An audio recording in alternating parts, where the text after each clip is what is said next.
stand by the microphone. This is going to be videotaped and shared, so please make sure that you keep that in mind for the public record. Welcome to State of the Apps. These people are amazing. I can't wait to suck knowledge out of their heads. So my job is to just take an hour and kind of wrangle conversation. Okay, so first, let's just do by way of introduction. We've had some new people, some new arrivals, different people. If you all could just by way of introduction help us by know what your key product is, estimate your number of apps, and then let us know your specific market, who you're reaching. Nancy, you're going to start us off? I'm Nancy Macintyre from Fingerprint. We have well over 3,000 apps from 300 developers in 60 countries. And that's about it. That's a few more than I have. Target market. Kids. In general. And yet you go 312? So if they're 312-ish? I think most people know me now. So my name's Tom, and I'm going to follow Jason's example. I'm Tom Belgium. So our key product is Dr. Panda, obviously. Dr. Panda apps. We have 32 apps in the market now, and we are global. I'm Scott Traylor, VP of Software for Wonder Workshop. Our key products are Dash and Dot, the programmable robots. We have 7 apps, and it's targeting children 6 to 10, or 6 to 12. I'm Jason from Canada. 24 apps, ages 2 to 5, global, 155 countries. Hi, I'm Valerie. I didn't mention London earlier when I did the demo, but I wanted to say it's very sad what's happening again in London.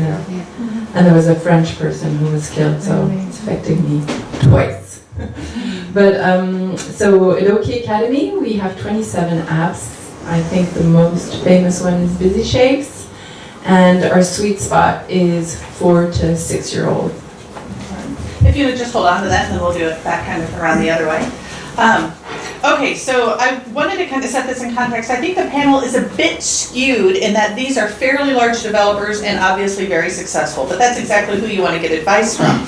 So if we look at the history of app development from the beginning of AppCamp, 8 years ago, is this the 8th AppCamp? This is 8. 8 years ago, that I have an emoji timeline to express how I feel developers have emerged through this. So I think we all kind of started out like, all right, we can all publish to the store. And then some of us were like, oh, I can't believe it, I'm an indie developer and I can do like this. And then that's when we started seeing small developers, teams of 3, really grow. A lot of people were making a lot of money. We saw them really explode. And a lot of people were not. And we're kind of getting a little frustrated, like what do we do about that?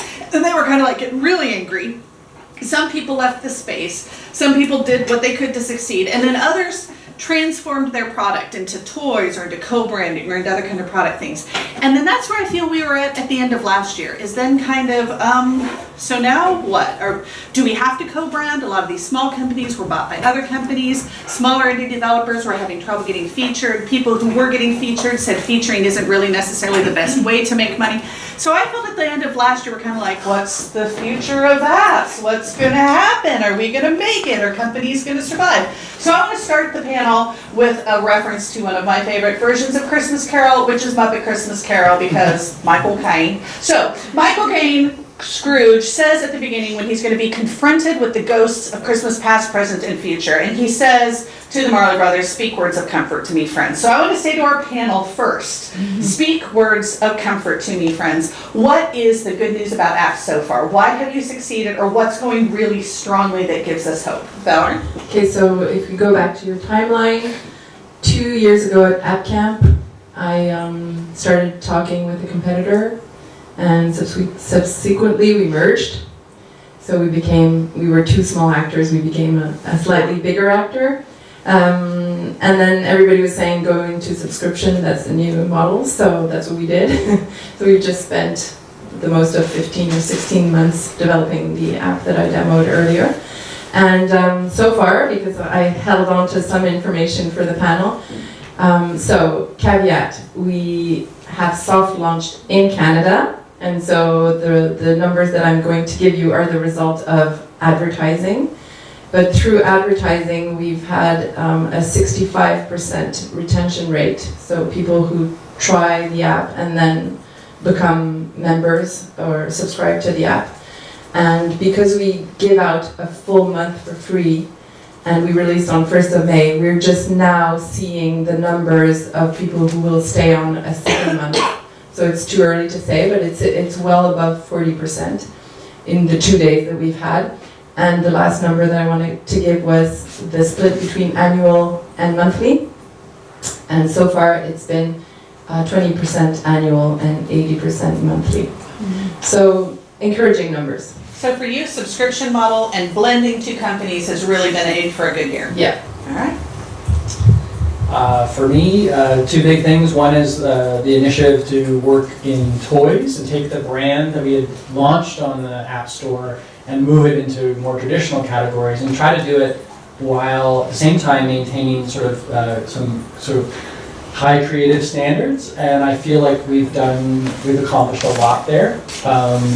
The consumer products part of our company, I am anticipating in 1 or 2 years will be as big as the app part of our company in terms of revenue, and also just hugely satisfying. Like bringing all the creative principles of the design and everything to these other categories, big challenge, but I feel like we've made a lot of headway. Like even in the last month, we've gotten orders from Barnes & Noble is going to carry the play sets in every store starting this fall. Oxybol in France has placed a big order, which is exciting. John Lewis in the UK. This is the end result of a 2-year, 3-year process of trying to actually get these products not just designed, but actually into stores, which is fantastic news. And that's all very recent. These orders have just come in the last few weeks. And then the other thing is the subscription thing. So we have launched World about 10 days ago. Again, more than a year of effort. Imagine merging code base from 20 different apps. And the numbers are kind of too early to tell, but generally very encouraging. And more than that, the thing that I'm excited about, many things I'm excited about with subscription, is that we've engaged sort of the loyal core fans in a much more direct conversation.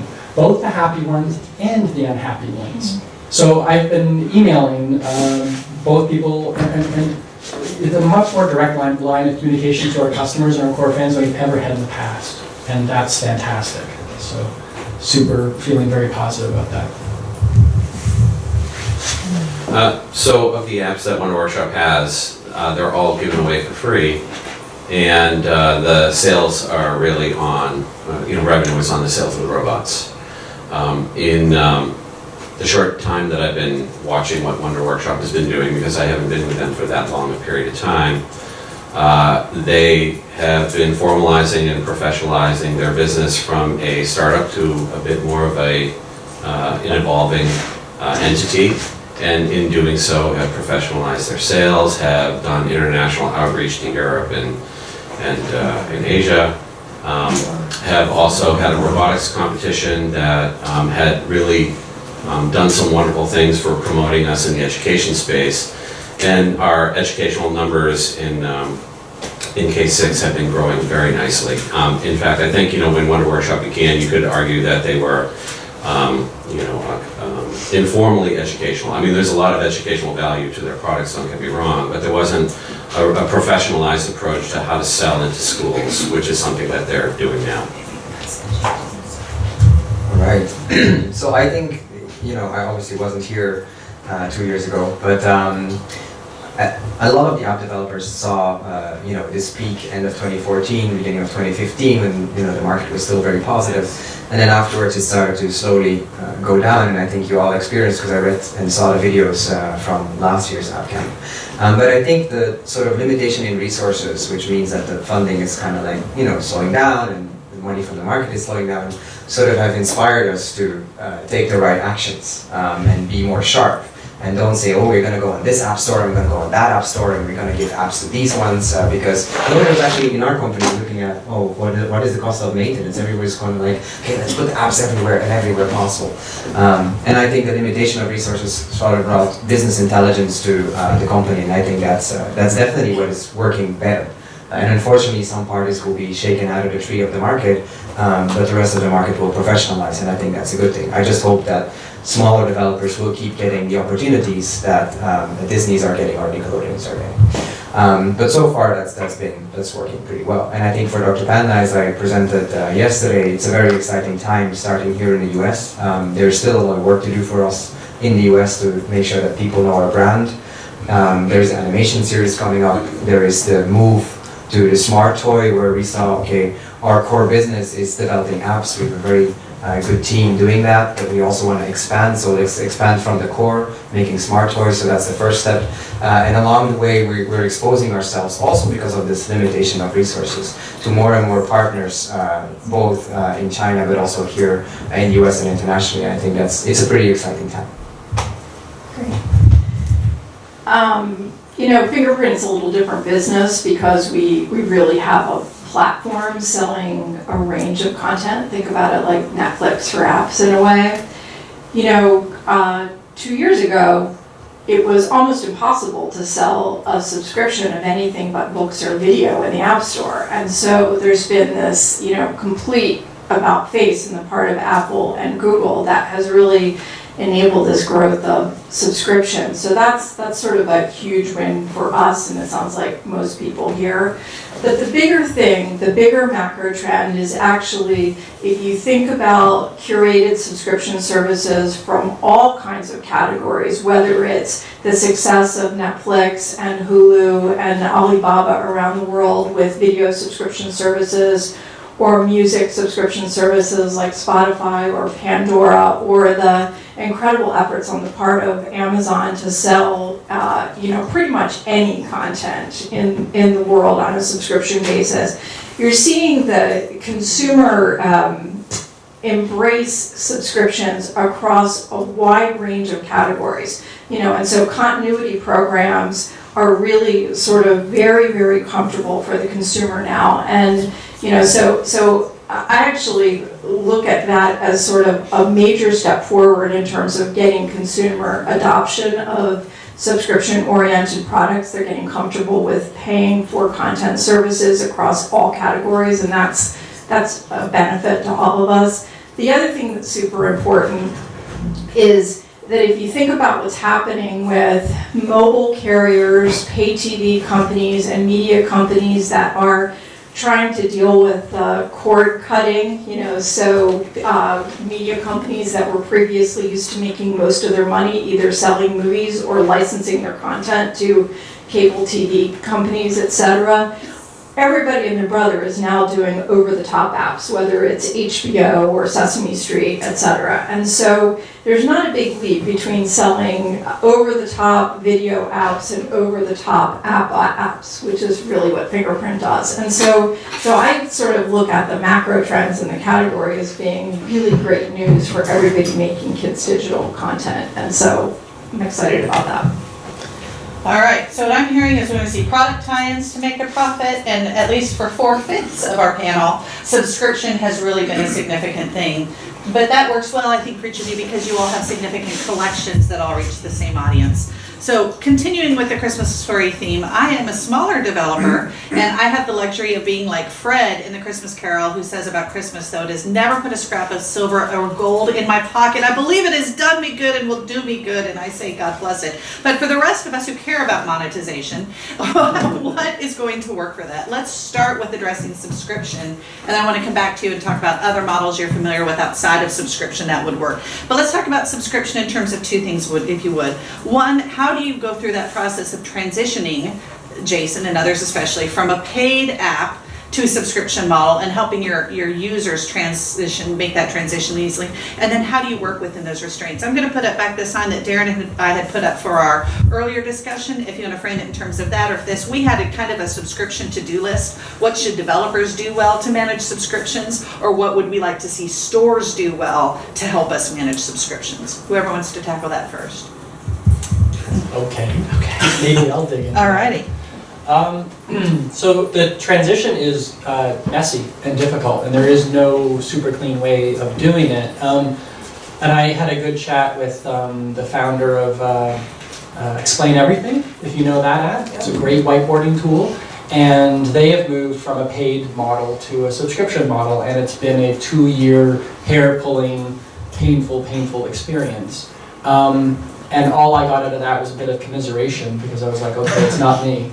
The reality is that we've been selling our apps as paid for years and years and years, and the consumers got used to that. We had this very familiar cadence of we launch a new app and it's a paid app and people know what they're dealing with. And so to launch a subscription service, despite how many times we said like, oh no, we're still launching paid apps, I think the consumer instantly went to this point of like, oh, you're abandoning us. You're getting rid of paid apps and you're trying to shoehorn us and force me into a model I'm not that comfortable with. And the struggle is always between like looking after, like it's a self-selecting audience. Like of course our fans like paid because that's what we've been.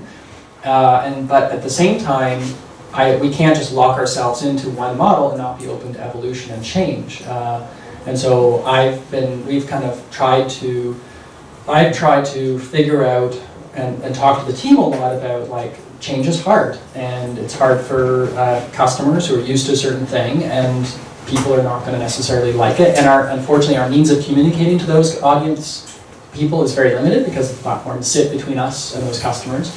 If I could email each and every one of our paid customers access code to our subscription service, I would, but I can't. So, we've started to put in place a lot of stuff just to do with customer support and responding to these inquiries and stuff, and try to be very honest and acknowledge that it's not for everybody, that for some consumers, and I do feel like this is a trend that is going across all sorts of stuff with millennial parents thinking that this is really a good way to go. And so I have to remind the team that for our existing customers, one of the benefits we have is that most kids age in and out of our product in about 2 years.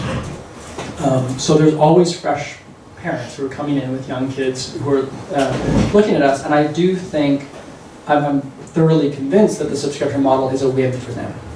That they can go and get a single app that has everything we've done in the last 4 years, and they can experience it all in one go. They have a 7-day free trial to try it all out. And if their kids are enjoying it and engaged with it and using it, they pay. And if they're not, they don't. And they only really pay for that engagement. And I think that in the long run, that is a good way of approaching it. I don't know if I answered your question at all. Transitioning is hard. It's interesting you mentioned Ask Everything. So the other day I was looking for a whole bunch of different whiteboarding tools and so forth, and when apps were $1.99 or $4.99, I'll go download 5 of them, and I'll buy them all, and I'll just explore all of them and see which one I like, and then that's the one I use, and I'd erase the other ones. And I opened up Ask Everything, and it was a subscription. I'm like, deal breaker. And I just closed them off, even though others had recommended it to me. Yep. And I know it's a strong one, and others love it, and I'm just like, I don't want to commit to the subscription because my own. What do you all think would happen to the market? And I know I'm asking you to crystal ball here about what happens. I think you're exactly right. Just you have a very defined, perfect audience. You've got 2 years before they age out. What do you think subscription might mean for the larger? Do you think non-subscription apps will make it for people who don't have large collections? Probably Any not. of you can crystal ball on that if you like.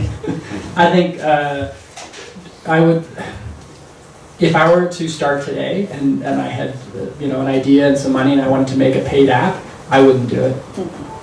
It's the truth. Hard to compete. There's a question actually. Yeah, I have 7 apps, which I'd love to do with subscription. Do you have to link them together? What's the physical process of creating the subscription item? So there's a few different ways of doing it, but in our case, we actually took the code and we merged it all into one giant app. Yeah. Which is technically and engineering-wise very complicated. Yeah. And then we have an in-app purchase that deals in subscription. Now the alternative is you can have subscription across different apps, but what you have to do is you have to build your own account management system, so that if they log in, if they buy a subscription on app A, they get a login and a password, and then on each of the other apps of yours, they have to use that login and password to log in. It's a bunch of work for developers to create, it's not trivial, and it's an awkward user experience for customers. They don't understand it. So it's not trivial. Yeah, I don't know if you want to expand. I'm just curious, one thing that we're doing is we're examining the new Unity to see if we can use it as a browser-based program. And then we can sell it from our website and not worry about Apple at all. Do you have any experience with that? that's coming, right? No, but Tiny Bop is doing Yeah. something like that. Yeah, it's here. And I think Unity is actually actively looking into that space as well. So just connect with them. But I wanted to go back to the question if non-subscription apps will make it. Now, who here in the room to ask a question to the audience has more than 5 content subscriptions? No, 5 apps. 5 content subscriptions. 5 content Where we're the subscriptions. customer? So it's like We're the TV, customer. newspaper, Oh. more than 5. Think about that. More than 10, it stops. So that's my you're an exception here. So that's my big worry. That's why Dr. Panda hasn't jumped into the game yet, because I feel that there will be a resistance at one point for consumers to subscribe to individual app publishers, right? I wouldn't do it, because I'd be pretty annoyed if I watch my credit card expenses, raking up. But that's just my opinion. But I do see that there's not so many people here with more than 5 subscriptions is probably sort of like the limit. So I do think there's still a space for other forms of monetization. Premium is going to be pretty hard. I do think the consumer trend is sort of nowadays, and Jason and me talked about it this morning, that there's a sort of expectation of we want to try before we buy. And we've seen that with Dr. Panda apps that we transformed from premium to freemium. Transformation process is a little bit chaotic, as it would be for subscription. But we did see that our long tail apps have the potential to earn twice as much on a daily basis than they did in the premium version. So that is significant, right? And that's just the beginning. If you build an ecosystem of people being able to download your apps and then cross-promote and experience more, they might, over time buy in even more. So you might grow that even further. Dr. Panda Town also performed pretty well as its first freemium app, doing equal in performance as the paid app from the beginning. And over time, we see that the long tail of that app performance is actually also doing better. So it's earning almost double from what we normally see in a premium paid app lifecycle. So I think the model is shifting a little bit. I think the model is one time shifting more to freemium, and that's also expressed in App Annie's number if you have access to them. And I think what you will see is that content quality producers will probably step into larger subscription programs such as Samsung Kids, not to do promotion here, but also into Amazon Free Time Unlimited and these kind of equivalents. Yeah, I would add one other thing that the key to success with subscription is obviously engagement and retention, and the really paying attention to the data and being completely honest with yourself about how the child is using the app is the key to success. So back to Warren's comment about the kid being the child's play, being the best marketer. That is true from the point of view that there's this moment of truth where the mom or dad looks at the child and says, are you playing that app? And that's the reason that they subscribe or not. And so the more content you have in your app, the more likely you are to have good retention after 1 day, 7 days, 30 days. That's really the driver for your conversion. And so really paying attention to that content and how kids are using it is really the key to everything in terms of making a subscription work. So Tom, you kind of walked us up to one of my next questions, which is, we've seen the TV channels kind of took their tone to the water just a little bit before the app developers did, and so it would make sense that for smaller developers, they would look towards the Hulu or the Netflix of app development. And Nancy, I think Fingerprint is probably one of the closest models we have towards that. Do you want to talk about that as the potential for the future, finding an Uber distributor that can do managed subscriptions for you? Yeah, I mean, I'm not sure that I see that there will ever be an Uber distributor, because I think the world, if we were to fast forward, there will be app stores around the world. There will be Uber distributors like Netflix and Hulu and Fingerprint. There will be carriers with subscription services. There will be lots of ways to get content. But I think we can all agree that the app store model that exists today is just too hard for anybody to really scale. I mean, I think if we're honest about the number of big exits that have happened in the kids space, or we think about the children's space relative to the game space, as you know, hard as it is to admit to all of ourselves. You know, there are very few examples of big success. I mean, really ABC Mouse is probably the only really mega company, maybe Roblox you could call them. I mean, Chocoboca, I think, was the great shining star for all of us. And, you know, but even they were acquired by a bigger company. And so, you know, I think that for the kids app ecosystem to exist, we have to evolve. And that means more than just the App Store, more than just Amazon. We do need to be distributing our product over the web. We do need to be distributing it global, but with new business models. Yeah, so I do think there will be an Uber of, well, not one, there will be a couple, obviously.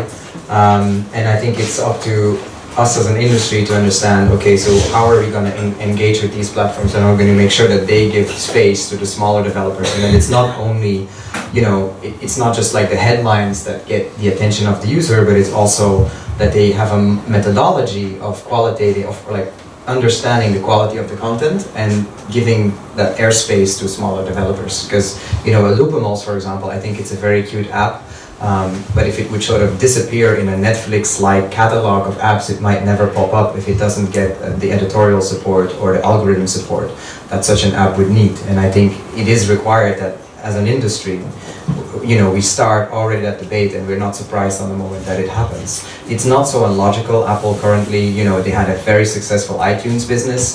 Their App Store was very successful, is still very successful. They're, you know, feeling the growth slowing down. It wouldn't be so surprising if they come up and take the next step as an all-around content subscription. So a new iTunes where you have, you know, sort of Netflix, Spotify, an app subscription all in once with books as well. And they do have the content partners, they do have the leadership position. So I wouldn't be surprised if this happens in the coming time. It might be worth just sharing that since we don't have to rely on revenue from apps, you know, we have a physical product. We have to find partners in distribution through different chains and outlets and negotiate what those rates are and you know, what the terms of them selling our product and how much they get, how much we get. But being a consumer product means a windfall of the money comes in fourth quarter, and going down an educational path means a majority of the money will either come in May or June or sometime September. And that's a very different way of thinking about it, but nonetheless there is pressure that continues to be, well, how can you introduce in-app purchases in a way that works for both consumer and classroom, which is a tricky feat to do both. And then with products that are for kids that are under the age of 13 and having to get parental permission or classroom permission and so forth. And all of that requires, you know, a way of facilitating those kind of purchases of digital assets, whether it's curriculum or content or whatever that is. And that is where things get messy and tricky related to unifying your code base and how do you support purchase online, and how all of a sudden you need customer service and customer fulfillment available 24 hours a day to make sure if anything goes down, you know, you got to be there to respond, because that means you're losing money if you're not. Anyway, just a little different positioning, I think, than some of the folks as pure apps. Sorry, before we leave monetization, is there anything else you want to say? You touched about product tie-ins. We talked yesterday about store features, and getting featured on the store might become getting featured on the subscribing source, but yeah, but I was gonna damper a bit the Uber subscription product, because it's gonna end up being the same as the App Store. I mean, our apps are not in underground. I don't know if any of yours are in underground. But I mean, we already see it on Fingerprint, for instance, where if you give a child a tablet and there's loads of apps on there, and there's Tokaboka and there's Disney, and then there's a math multiplication app, which one will the kid open? And you get revenue based on the number of times they open the app. So at the end of the day, it comes down to discoverability and brand and being the biggest one out there, or the more appealing one to the child. So I think It might look like if there are more app stores and more subscription products out there that you can put your app in if you only have 3 or 4. It might look like a novelty, but it won't last. Because the problem is there's too much choice. Too much choice. Yeah. Too many jams. Too many jams. But that would also be the case if everybody switched to subscription. Exactly. The problem is. And Underground is stopping, by the way. I don't know if you know. Oh, I just know. Yeah. They Glad we didn't plug. I'll just throw in one thought too, is like, there is no silver bullet, there's no one size fits all. So I think the advice that you're gonna hear from the people up here is a very different position. If I was talking to myself 4 years ago or 3 years ago, there's very different advice depending on your product and how much, what of a niche you're focused on and what your capabilities are. So you gotta weigh it all. And paid apps, like I know, there's definitely an element of doom and gloom, but a lot of it's also because there was crazy high expectations as to where that market could go in terms of growth. The reality is like both Buyckx and Sago Mini have grown year over year in their direct paid app market sales every year for the last few years. So there's still growth there. It's just that there's an awareness that that's slowing and that's getting harder. It feels like it's more and more work to grow it.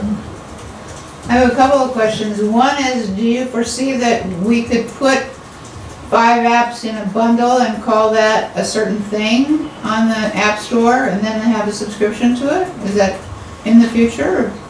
I think that exists with in-app purchase. Without linking them together? Premium apps, you can do that. Yeah, you can do that.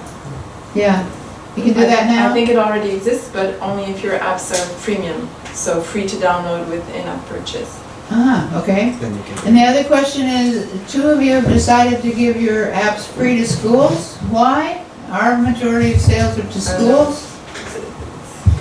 I think it was Joe with CodeSpark who's free. Do you want to talk about that, Joe? Yeah, I mean, we look at it as part of our mission for doing good, but also it's a distribution channel. If teachers tell parents that, hey, here's a cool app you should play over the summer, that's good for our business too. My understanding is that ABC Mouse does that as well. So. Epic and Homer and a few of the big reading companies do it too. Valerie, why did you decide? Same reason. Well, first of all, we've talked to a lot of teachers and it's very complicated for them to purchase apps. They often don't have the budget, they don't have an iTunes card, they don't have the code to the credit to the iTunes account for the school. So unless you get them at the high level, then they're not able to use your product. So that's one reason, and that's also, I guess, the reason why TinyBop is going web-based. And so I didn't say that during the demo, but we also designed a specific website for our subscription where you can find the catalog that I showed with the description of all the games, and there are some games that you can play with on the website, so you can get a taste of what there is in the app. So I think that's the reason why, because apps for teachers are difficult to get. So when we do get an email from a teacher saying, oh, I saw this and it looks amazing, I'd really like to try it in my classroom, I'm not going to ask her to subscribe or give me the $40 that she would need to pay outright for the VPP. I'll just send her a code. So I have a question on that logistically. So is that how both of you, when you get your apps to teachers for free, how do you give your apps to teachers? You send them a code? Yeah, we have a premium version, so I can send them a code for the premium version. How do you do it, Jim? We have a separate website for teachers where they register and then they log into the app. And then they get approved and logged in? We could approve them if we chose to. If you chose to, but they Right now, just- the fraud seems to be very, very low, so it's working. Okay, Can I Darren, share? did you have a? I was just wondering, you guys, are you worried about there being the price of a subscription all of a sudden just coming down to where it's like 99 cents a month, or even, are we gonna get to where it's 99 cents a year for a subscription? Well, the paid app market kind of did that, right? Right. But what you saw is you went from $10 down to like 5 games for 99 cents, and then kind of floated back up to $3, $4. So there'll be some natural resting point, and we'll be in for some fun, stressful times between now and then. I just want to comment, and I imagine Joe and Valerie may be able to add to this too. When we're thinking about making updates for our free apps, we're very thoughtful about when it is that we release them or how we message it. For example, we had an update in the last couple of weeks. Amazon and Android and Apple all made an OS update, which was unseen and caused a lot of QA challenges on our side. And we met it, but the thing is like, well, we could release these apps now while people are still in school at the beginning of May, and have a lot of IT departments very upset with us because it's the end of the year. And so we waited until schools were out, and then we released our updates. And so there's kind of like thinking about, well, when our next release will be for the school market, how can we make sure that we're not interfering with the natural flow of how schools prepare materials to last for 6 months or the rest of the year? Let's do 2 more quick questions and I want to move us on to the next topic. So for the teachers that you give it to, do you market to them because you give it to them free, or you just, if they ask you, both, I'm asking Valerie and Joe, like, it sounds like you have a website portal for them, but how do you? So ours is not released yet, but so far, because we've been advertising in Canada for the soft launch, I will give it away to whoever writes me saying that they wanted to try it. Further down the line, we want to address the schools directly and try to market it directly to schools, and that's what the website is for as well. So eventually you would sell it to them, but now for a while you'll give it to them? No, we'll give it to them. You'll give it to them, okay. John, did you have a question? No, I was just saying, the schools, you were mentioning giving it to teachers, but the other challenge they have is if it's a one-to-one or there's multiple programs, it's not only getting it on the teachers' devices, but on the student devices. So it's a very complex problem, and unfortunately, a lot of teachers end up buying it themselves because they can't even navigate the problems on the campus. Nancy, did you want to respond to that? Yeah, I mean, what I was going to say is one of the things that you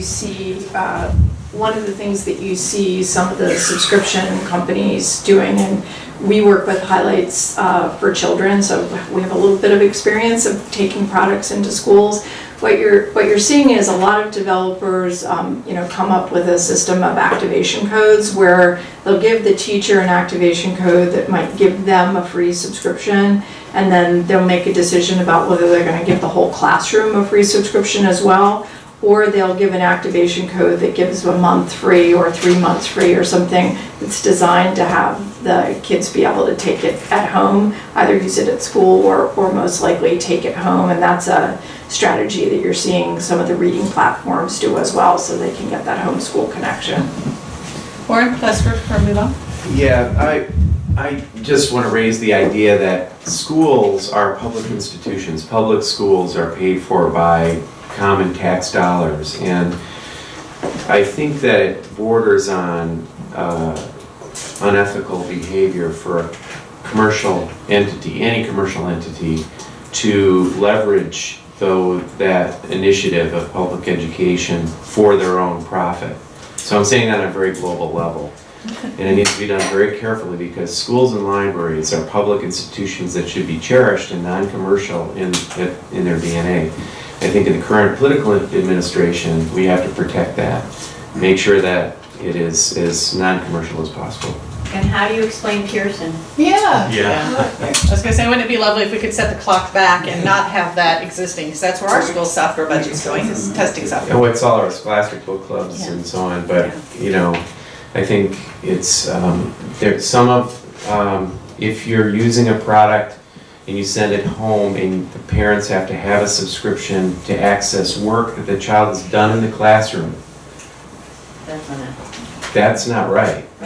And I'm seeing that. I'm seeing schools sponsoring coding contests where the only way that the child can compete with his or her classmates is to have a subscription, a paid subscription. And that borders on, and you guys know it, I mean, you publishers know it, and it's a great business model, but is it right? So that's the question I'd ask. Okay, so we're gonna, Can I just, yeah, just to, I don't know, just to come back on the fact that it's complicated for teachers to install apps on children's devices. Forget that level. We were contacted by a school board who wanted to buy 5,000 copies of one of our apps.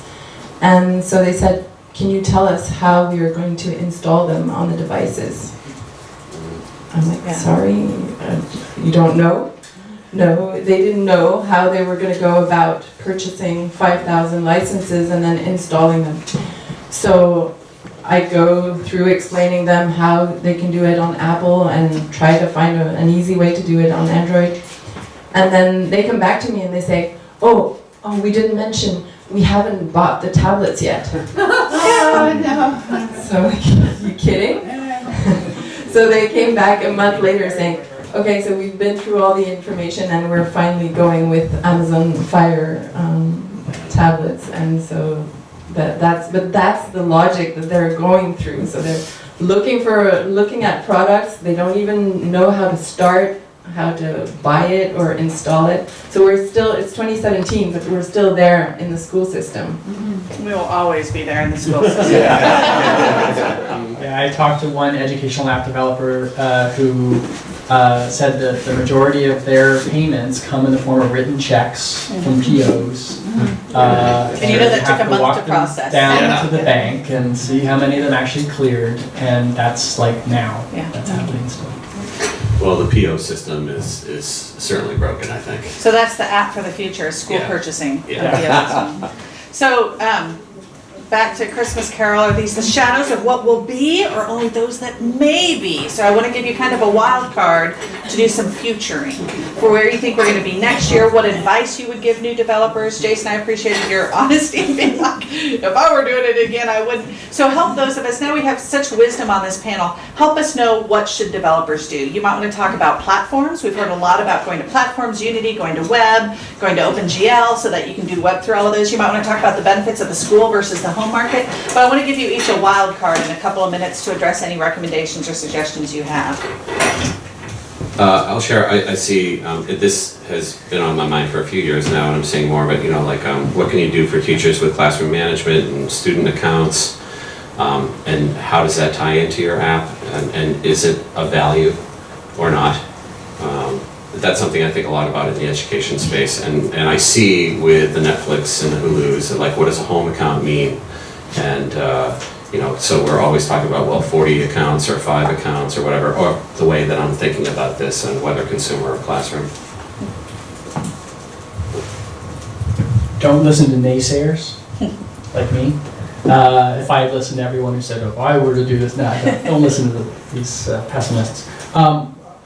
Two things I'll throw out there. One is, I'm still a big believer in finding a niche where you can be the absolute best in that niche. And I think there are still successful paid apps who, for situations like children with special needs or very specific things around language learning or whatever, but that's how you get your foothold, is to find something that's too small a niche for the big players to really worry about, but where you can establish yourself.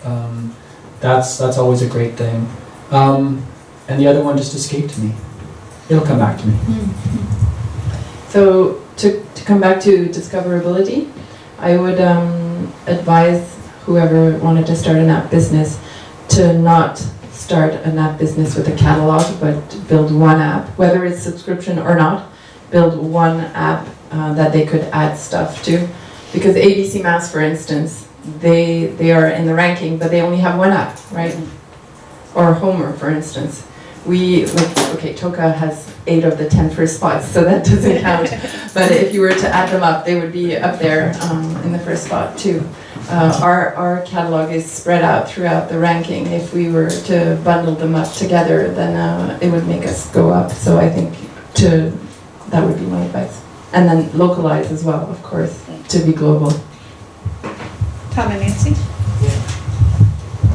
Well, I think what Valerie said is very good. We have a lot of challenges with the name Dr. Panda because it's pretty generic, both terms, so don't do that. Oops. In terms of advice, I would say focus on the quality of the product and your idea. But don't forget to think in business acumen. I do think that you have to have a business model, whether that's going to be profit or that's going to be for non-profit, doesn't really matter, but you have to think about it and think how you're going to bring your product to the consumer, because that goes back to discoverability as well. You need to make sure that people can find your fabulous product. And that might also mean that you have to find out who to talk to at a Google or at an Apple or any distribution channel you choose. Be flexible, because every assumption you make might be wrong. So you have to be flexible and humble. And ask a lot of people for advice. I think one of the things we learned with Dr. Panda that we were quite isolated in China. And I think the voices we received from reviewers were very crucial in building the product and building the knowledge that we have. But it would be very easy to just turn inwardly and only look at the things that you're doing, and leaning on others is very important. I actually agree exactly with what Tom has said, but I would put my Pollyanna hat on for a second and say that there are hundreds, if not thousands, of people out there that are really passionate about investing in and supporting and distributing great kids products. And I'm not talking about venture capitalists. I'm talking about individuals who care about kids. I'm talking about big companies that are in the education space. And I think it's a shame that we have to think about monetization, and that the way we monetize the product has really changed how we make the product. When Warren reviewed my first product at Fingerprint, he called our communication strategy a scheme, but I thought about it as a monetization strategy. He thought it was a scheme, and I was really hurt about that. But I because my motto, my thought process was, if we're not in business next year, I've failed and we can't ever make any great kids products. But I do, so I agree with what everybody said, but I also think that make a great product, find somebody that wants to support you, because there's actually lots of people out there that do want to support great kids product. I wanted to add one more thing because there was a question, which are the key platforms, whatever they are, because there's not a single, Apple is obviously very dominant, but don't live in hope, live in calculated hope. So don't put your products onto a platform if you are convinced that your product is a quality product. Don't give it away for free, unless there's a good reason, maybe for moral principles with education. But being in China, I had several Chinese platforms coming to me and saying, let's try this, and it's only going to cost you 1 day of developer work, and I always refuse them. And some people say, that's crazy, you're talking to China Telecom, and they have 200 million users, and I say, yeah, well, I don't really care, because at the end of the day, if I'm not making a dime, it's only going to cost the company money. So if they believe in our product, they must be willing to, at some extent, to join into the risk that you take. And that can be a calculated risk, right? So I often say, pre-invest in this, but you can recoup that if you would like over time. It means you take a risk, but I allow you to recoup it. So it's a joint risk, it's 100% transparency, but I will not accept that the risk is only on the developer side. Don't do that, because you'll lose in the long run. All right.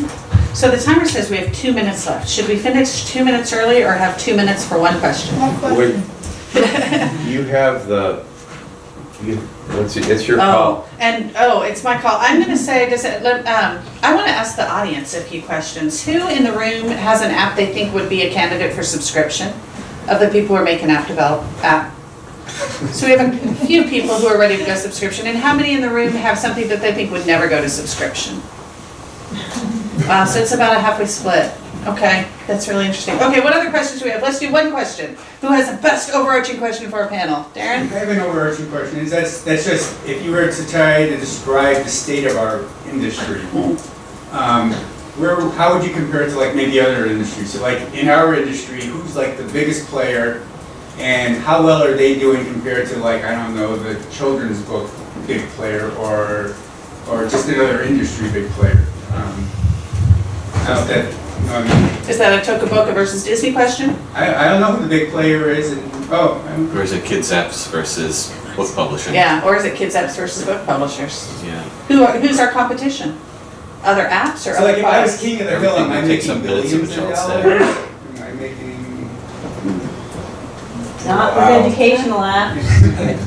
Well, Jason is probably also a very good one to answer this one.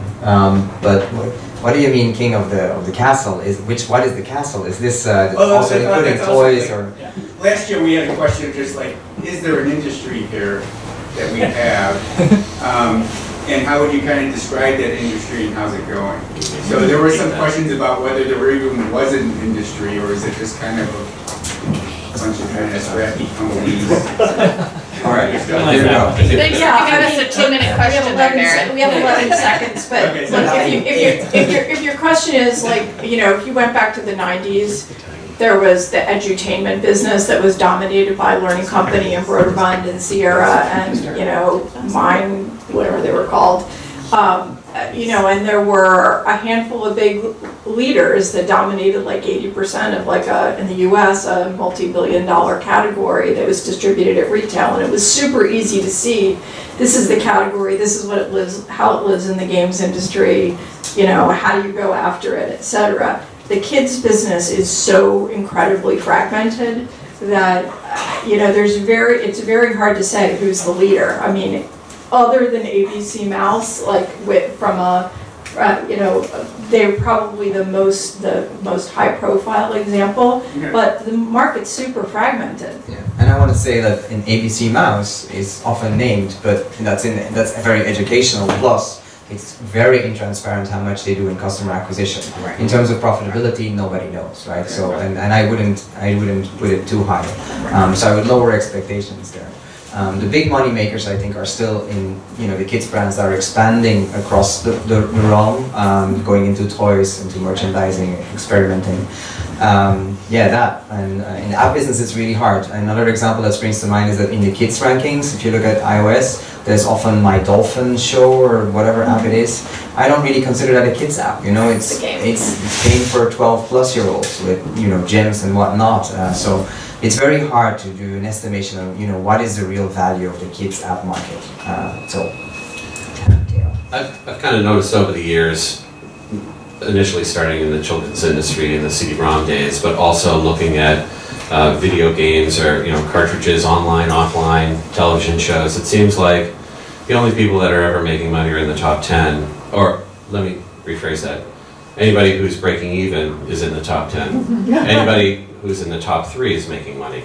And so that's just my kind of rough rule when I look at any other industries outside of just kids, that it is hard for everyone. It may be harder for us in the kids space, but these are some things I've noted over time and just looking at other industries. I'll just mention that there's also two different things. There's sort of like the real business, and you were kind of alluding to this, of like the actual revenue dollars that companies are bringing in all the time, and then there's the valuation, which in the case of ABC Mouse was like $1 billion valuation in the latest round. Yeah. But that, you know, when you talk about valuations, you throw in a lot of mystery ingredients there, right? There's a lot of craziness that goes on, and I think what we're seeing is, you know, people would perceive all app companies with this sort of like 10x valuation lens, and that's done. And there's just a handful that are still maintaining that hope of crazy scaling. So a lot of it's like, in terms of real dollars, not that much has changed, but it's around this perception, this promise, this gold rush effect that has faded away, and that may be a good thing in many respects. I just wanted to say that unless I'm mistaken, there are no app developers here who do licensing. Well, the Free Time Unlimited technically is licensing. Licensing right? in, do you mean? But you mean No, buying licenses and Yeah. it's the first time. Well, we have Evan, where we do licensing. I mean, like licensing content or? No, like buying Brands, Disney characters and making apps with them. That's Yes, true. the Story Toys is not here. All right. I'm sure they wish they were. All right, how about a round of applause for our panel? Thank you. How about a round of applause for that moderator? Yeah, that's great. Well done. There's probably a few other I'm emojis sitting here that might going, have shown up there, but that was the right call. That was great. You Thank missed you very much. the emoji.